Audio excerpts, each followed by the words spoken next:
নমস্কাৰ। মোৰ এটি স্বৰচিত কবিতা পাঠ কৰিবলৈ লৈছোঁ।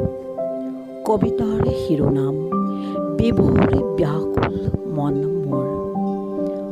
মনবোৰ যদি হ'লহেঁতেন যৌৱনৰ হেঁপাহৰ আৱৰণে থকা, পাৰিলোহেঁতেন ৰচিব সুবাসৰ অধ্যায় আৰু সেউজী ধৰণী।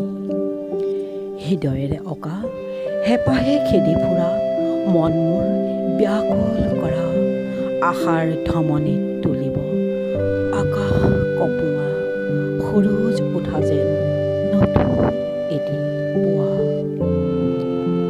কেৰেলি মাৰি উঠিব চিঞৰি চিঞৰি দিঠকত সপোনৰ তৰুণ তৰুণী।